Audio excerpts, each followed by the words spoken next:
RealWorks, you have a few options to view the point clouds, which is really helpful when it comes to classifying the point clouds and also to create an object out of the intensity or create a sampling out of the intensity of the point cloud. One thing really good about RealWorks is it has a lot of options to view the point clouds. So first option, you can bump up the pixel size to a bit and gives you a better view of the point cloud. The other option is like you have the shadings, you have the enhanced just with no shading, or you with like ambient shading, so it gives you a different view of the point clouds with different intensities. And it's really helpful when you have a dense point cloud and you want to have it you want to work it really smooth, and you don't your when your graphic card is not so good, and when you don't have good options to on the display, so you can use these options to create a really good viewing options. See, you can this is a normal shading with the screen on the screen with the shades, like where all you don't find a point cloud on how the shades are. This is better when it comes to extracting the pipes, the wall, the objects which are like away from the wall. So if you have a wall and then you just go into the enhanced ambient shading mode, it gives you real good depth of the objects, and it really gives you good perspective of what's in the scan. So the zoom levels are pretty the loading of the zoom is point clouds when it's zoomed in is really good when you have the ambient shading option on. The point clouds, these point clouds are highly dense point clouds with the spacing of about 5 millimeters at 30 meters. So when you want to have a very good view of the point cloud and identify the objects which are smaller than expected, so we can go with the ambient shading, which is enhanced ambient shading. The next option is like viewing the color shades in a different views. One other option is I can color code by elevation, so it really gives you a good idea about how the objects are placed in the you can see the ground and the objects above the ground pretty much easily. So this option is very much used when you have to model some floor elements, and then you need to have some elements cut out from the floor. This option is really good. And you have an option to view by intensity. This is my favorite option, so it gives me a pretty good idea about how the objects are and how precise are they. And sometimes the intensity the reflections of the intensities can give you the idea about the material used. The higher the intensity, the material is like a metal. Lower the intensity, the material is like concrete, between concrete to wood and things like that. So in this case, I can identify a few of the objects which are plastics and which are metallic, and you have options to view them. You will get it.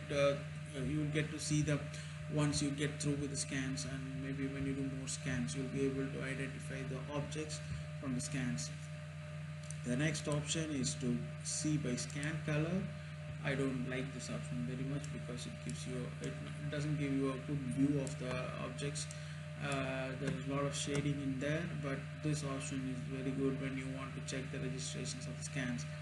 So this is a pretty good option when you are in the registration mode, and you can see how the objects are overlaying one over the other when you do the scans. You can also have an option to view the scans from a different grayscale intensities. So this is just the grayscale, and you can this is best when you have the ambient shading, not the enhanced one, and you can see the scans in this grayscale.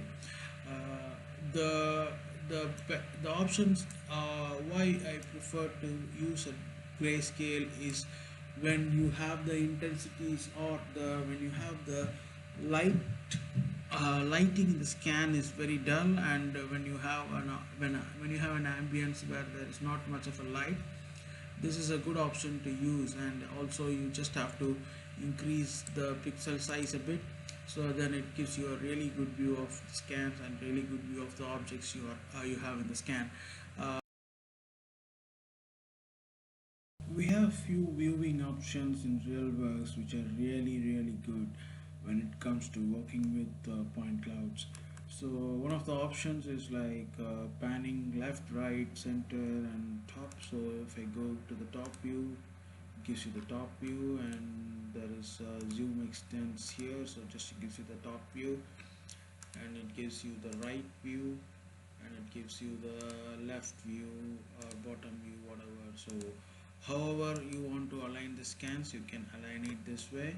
And when there is a closed scan, or where there is a roof and walls of the scan, it's pretty much difficult to see through the walls and see through the ceiling and see what are the objects inside. So the RealWorks has an option to view the scans from the station, or where you put the scanner and how the scanner is looking at the field of view.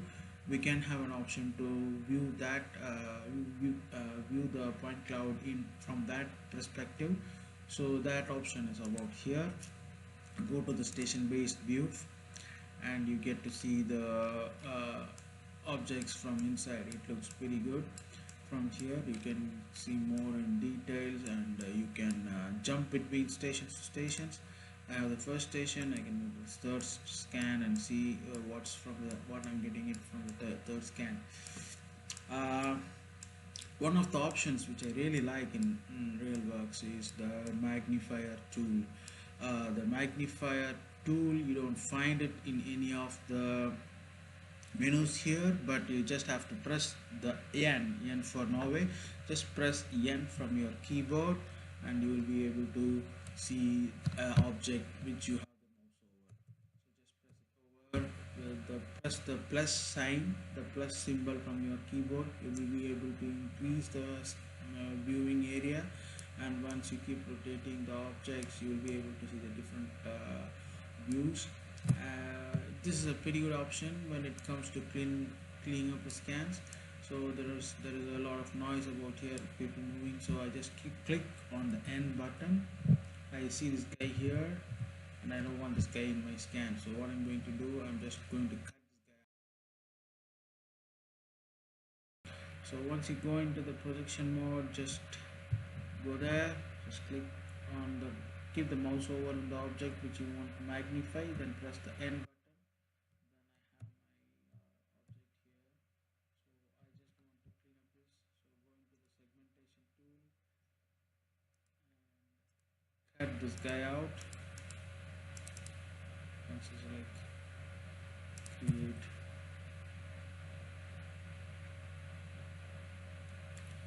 Okay, now I have a guy. I have an object only with a guy. I just press delete. Delete this guy. It's so simple. So